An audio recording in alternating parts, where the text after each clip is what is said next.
Hey guys, so welcome back to my channel. Today is Sunday. My room's a mess. I'm not even gonna show you guys.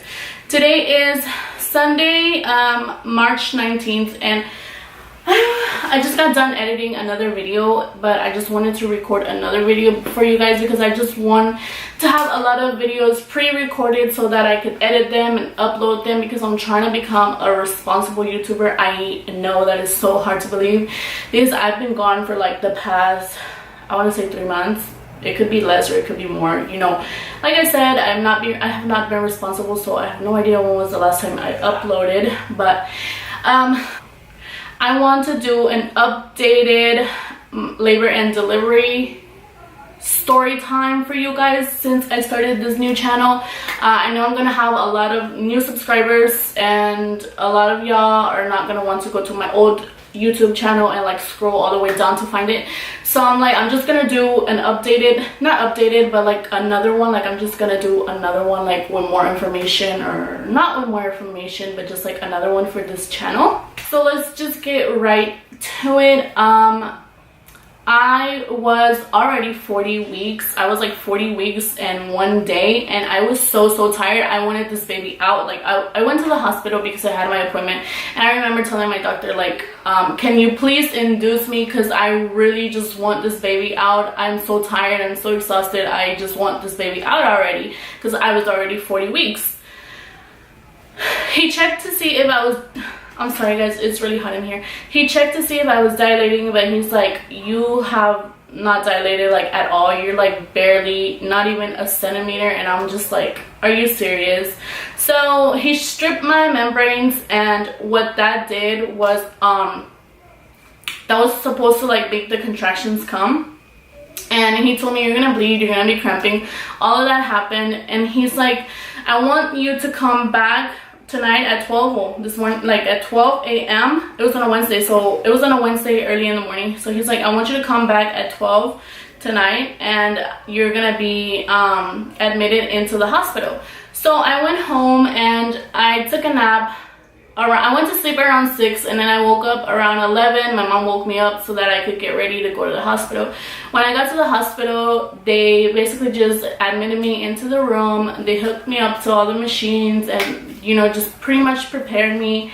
I don't remember if they put the Pitocin for me to start contracting right away, like when I got there, but they did that. So my contractions, so then I started having contractions like back to back, and I heard somewhere that contractions that are induced hurt more than like normal contractions. I don't know if that's true, but they weren't that bad. They were bad because I remember every time that I was having a contraction, I was like, oh my god, I can't take this anymore, like I need the epidural. But every time, once the contraction was like over, I was like that was fine. I think I could do another one without the epidural, and then like that kept going. So I basically just had contractions for like 3 hours without the epidural. So I want to say that I was tough. A few hours passed by. They kept checking me to see if I had dilated any, and I had not dilated at all. I was around 6.5 centimeters when my mom, she came up to me and she touched me, and she's like, you have a fever. And so she told the nurse that I had a fever, and the nurse checked my temperature, and she's like, yeah, you have a fever. So she called my doctor, and right away the doctor came in, and he's like, it's bad for you to have a fever. We have no idea why you have a fever. You're not supposed to have a fever right now. So we're gonna have to do a C-section. And I started crying because I did not want a C-section. But he's like, it's the best thing right now. We have to have a C-section. I remember that before they told me that I was going to have a C-section, the anesthesiologist came in and they put me on the epidural, which took them like literally 2 hours because the anesthesiologist was having trouble. He just said that my bones were too tight or something. I don't remember. I was like in a lot of pain, and they had me like hunched over, which was the most awkward, most painful position, especially when you're having a contraction. And so after that, that's when they realized that I had the fever and that I was gonna need to be taken into the operating room to have a C-section.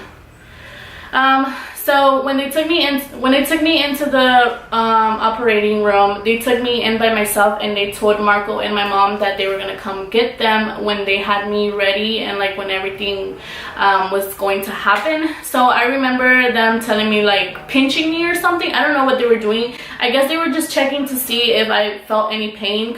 They were probably just making sure that I was numbed like I was supposed to, so that they could start, you know, cutting me up. Everything happened really fast because I don't remember a lot of things. Like, I remember my family coming in like within seconds of me being in there. Like, probably wasn't in seconds, but everything was just going by so fast that I really don't remember. But once they let my family come in, Emmanuel was out like 2 seconds later. And whenever they took Emmanuel out, they brought him to me so that I would see them, so that I would see Emmanuel. But once they took Emmanuel back to check him and to see if everything was fine and like to weigh him and stuff, I started feeling everything, and it was so painful because I could feel them like pushing on my stomach and doing all the things that they do after the baby comes out.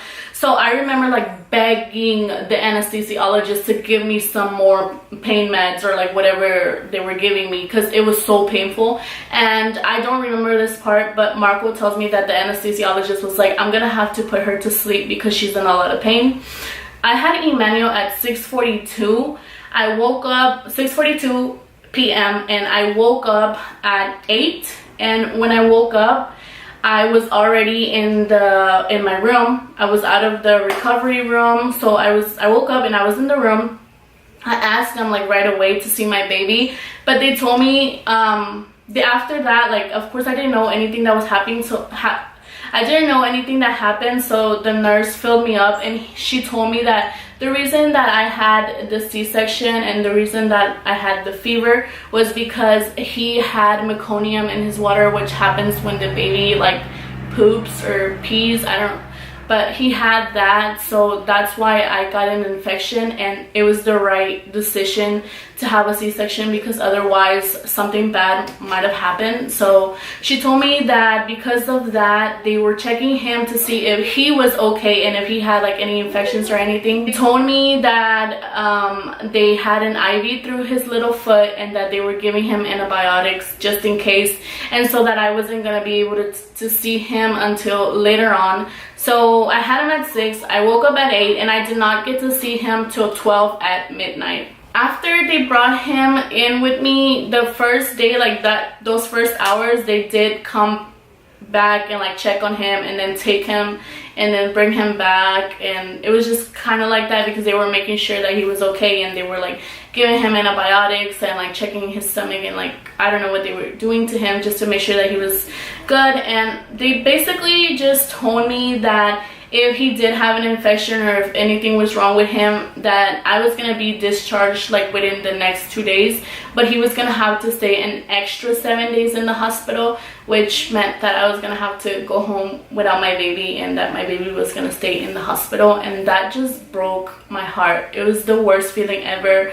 I did not want to go home empty-handed, even though I knew I did have my baby. Like, it was just gonna feel so bad to go home without my baby. So that was the hardest thing.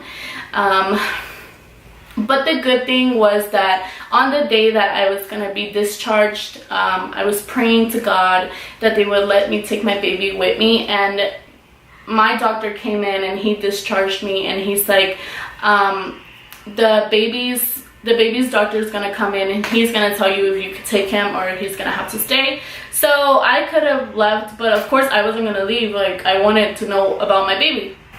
Sorry guys if there's any noise, but after my baby's pediatric came in, he told me that it was okay and that I was gonna be able to take Emmanuel with me.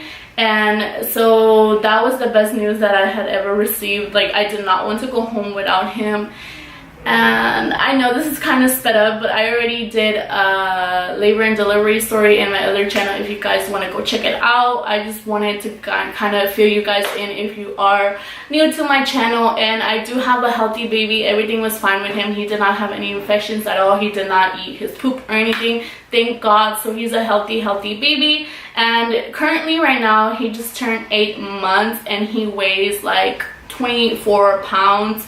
He got sick this past week, so, and I do like see him a little skinnier, so I think he did lose a little bit of weight from being sick, but he's healthy now. He's getting better now. He's still coughing. He still has like he's still coughing and all, and he still has a runny nose, but he's a lot better now. So yeah, I have a healthy 8-month-old baby. His name is Marco Emmanuel.